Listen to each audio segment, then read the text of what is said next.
spiders, and welcome to Salty Day Magic! So, one of my slings, actually my smallest sling, my baby Frank, has been stressing the hell out of me these past couple of days because he has not been eating, and it's been quite a long time now for my liking, like a way too long. So anyway, I got worried obviously because I helicopter parent my spiders, and I was doing some research, talking to some spider people as well. Spoiler alert, he's fine. I'm actually going to tell you a little bit more about him in particular by the end of the video, but the reason why I'm making this video is actually to tell you some possible causes why the jumping spider sling might stop eating and how to possibly ideally fix it if it's necessary to fix it, or when to just chill out and simply wait until the sling eats again. Just in case you have a jumping spider sling and you're basically stressed and on the edge as I was, hopefully this video helps you. So yeah, without further ado, let's get into the video.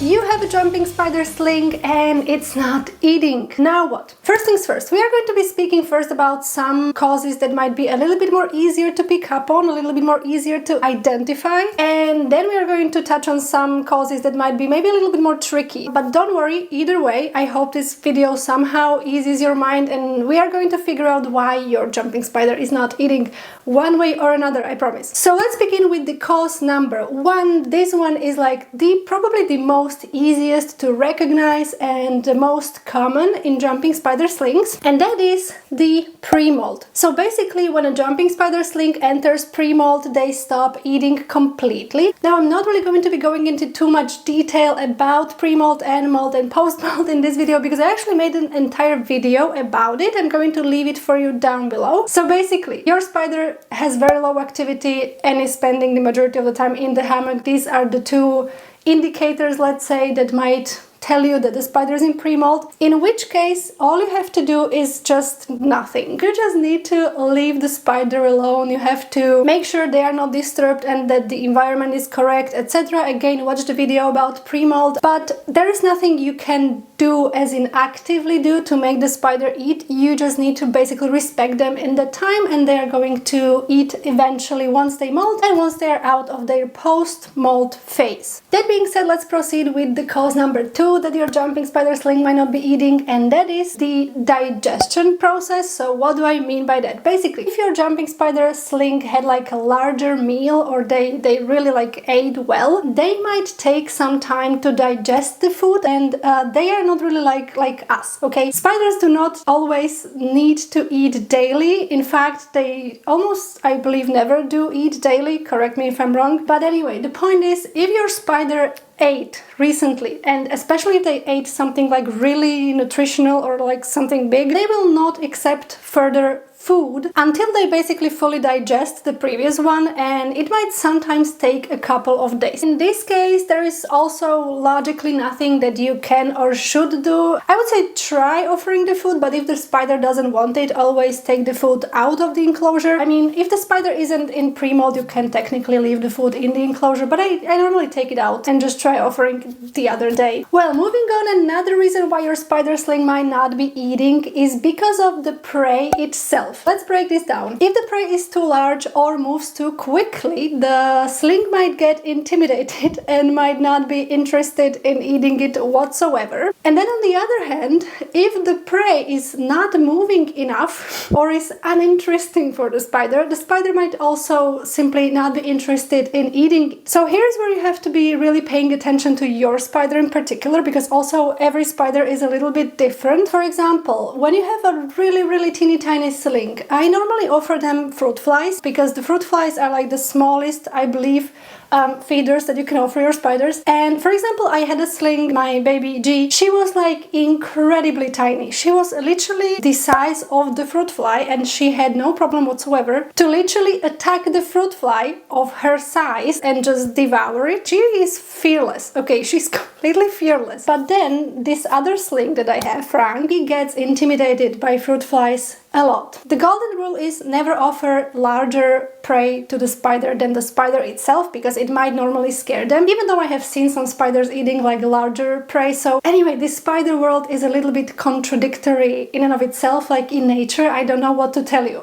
Okay, but anyway, let's look at the solutions for these two situations, scenarios, whatever. So let's say that the prey is moving a lot. Okay, let's assume you are not feeding your spiders a larger prey than they are. Okay, let's assume the fly is like moving a lot. So in this case, what I would suggest and what I do and what tends to work for me is try to feed the sling with the tongues. And what I do, and like forgive me, this will sound probably completely horrible, but I tend to kind of like put the fruit fly in the fridge for a couple of minutes. This will slow them down and you can grab them with the tongues, but be careful not to end them. Okay, I don't know what language I can be using around this topic on YouTube, so anyway. And then basically offer it to the sling, basically taking the tongues, grabbing the fly, and very slowly, please very slowly and very gently move it closer to the spider. This way spider might get a little bit interested. The key is that the fly needs to be moving at least a little bit, and that is super heartbreaking, and I get that if you are like, I can't do this because I thought I couldn't either. But apparently when you think your spider is in danger, you will do that. Now, important point here, if the spider refuses the food anyway, please do not keep trying. Just try some other day. The key here is to always respect the spider, and after all, the spider knows when they need to eat and when they don't. So even when we try to assist them thinking something might be wrong, there is not always something wrong. You know what I mean? So we can try to assist them, but if they still don't want it, then please do not keep going, okay? Never force the spider to do anything, please. Thank you. And then touching on the other side of the spectrum, if the spider is not interested because the prey is not moving a lot, well, then try to offer him a prey that is moving a little bit more. Right? Once again, I think the tongue feeding is pretty secure option, because if you grab the fly correctly and it's still moving a little bit, it might kind of like stimulate the spider to eat. But again, if he refuses, it's fine. Do not force him to eat. I know I'm annoying with that, but welcome to my channel. We respect spiders here. And lastly, if none of this works, then I would suggest obviously switching the prey to something else. However, I might say this is a little bit tricky because jumping spider slings are so tiny. The feeders options are not that extensive. So yeah, fruit flies tend to be like the safe option because they are small, they are not so aggressive. But technically you could try and find some like really small feeders. Actually, now that I remember it, when I first got my very first sling, I got him with like baby roaches, but they were like incredibly tiny, like incredibly tiny. And my sling Onyx, he would actually enjoy them. But I have never found these roaches again, like with any vendor. So then I just switched to fruit flies. But anyway, try to do your research in the area where you are, what feeders you can get your hands on, see whether you can switch the feeder and somehow offer it to the spider and get the spider to eat. But once again, remember, if they still refuse, it's probably something else. It probably doesn't have anything to do with the feeder itself.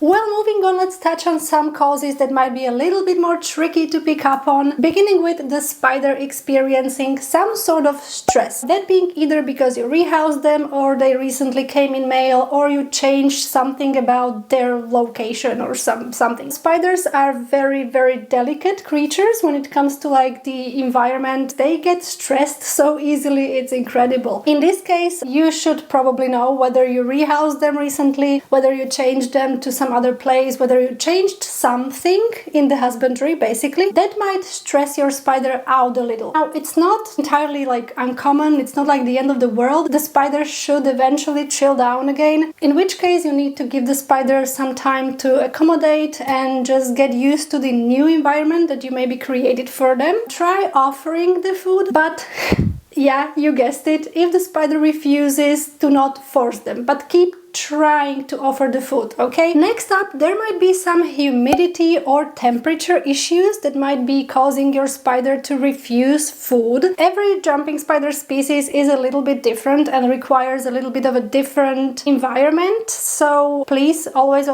do your research on the specific species that you are keeping, so you know what temperature to keep them on, what humidity and stuff like that, okay? In which case, if for example the temperature drops, like for example here in Europe where I live, we just entered the autumn and it's depressing. But anyway, the temperature dropped, so now I have to be figuring out, you know, how to keep the spiders warm. That being said, when the temperature, for example, drops, the spiders normally get a little bit less active, and it might also cause them not to eat. With the jumping spider slings, you have to be like extra careful with that, I believe, because it's very dangerous for them to stop eating, you know, for like a longer period of time. Not like I want to stress you out, but if everything that we talked about up until now isn't really applying to your spider's situation, then maybe check the temperature and the humidity. See if you can fix the environment a little bit better and see if the spider starts eating that way. And the very last cause that I want to mention in this video, and probably the hardest, at least for me, to like recognize, is that the jumping spider slings sometimes simply go into this rest period and they will just not eat for a couple of days, and it doesn't have anything to do with anything I just talked about previously. That will give you a headache, I will tell you that. In this case, what can I tell you? They sometimes just rest, they sometimes just do spider things. In which case, you need to just keep an eye on all the other things that I told you to kind of like make sure that it's not anything that I just mentioned, and just keep trying to offer food, but do not force the spider to eat. Well, with all that being said, let me now tell you a little bit about my sling, Frank, and what was going on with him. If you're interested, of course, you can keep watching the video. If not, I really hope that these points that I was talking about helped you. Let me know down in the comment section, or if you have any question or anything, I'm always reading you. So anyway, Frank. Y'all, he's so different from my other spiders, and I once again confirmed that every spider has like their personality. So anyway, I got this spider, I believe the 1st of October. I even made an unboxing video. If you haven't watched it, go ahead and watch it afterwards. And he basically came in this little plastic container, and he had some dead fruit flies in there, right? So I assume maybe he ate them, maybe they just died. Basically, the point is, I didn't know when was the last time he ate. So anyway, I unboxed this spider, I moved him into a vial, I misted the vial, so he drank some water. I have seen him drinking water, which made me happy, because jumping spiders can dehydrate kind of quickly when they are like moving and, you know, during shipping and stuff. And then I tried offering him a fruit fly. I just dropped it in the vial, so it was like moving a lot, you know, walking around, stuff like that. He did not want it. He got scared as hell. He basically, he was terrified. Okay, he was terrified. So I took the fly out, not to stress him out any further. And the very first night, he didn't even make a hammock or anything, which is something unusual. My other spiders made a hammock like right away. He did not. I believe he didn't even sleep much the first night. He was like walking around and stuff, which again, weird. My other slings would normally just fall asleep at night right away. Not Frank. Not Frank. He needed to walk. And I suppose he was a little bit stressed because of probably the shipping, being probably a little bit disoriented, and also like being moved into a new place. So a lot of stress factors, understandable. But the point is, he then made a hammock the following days, I don't know, the second or the third day, and he was staying in there. So I was like, no way, I just got him, and he just went straight to pre-molt. But everything was indicating that he did. So I was like, okay, he's not eating because he's in pre-molt, right?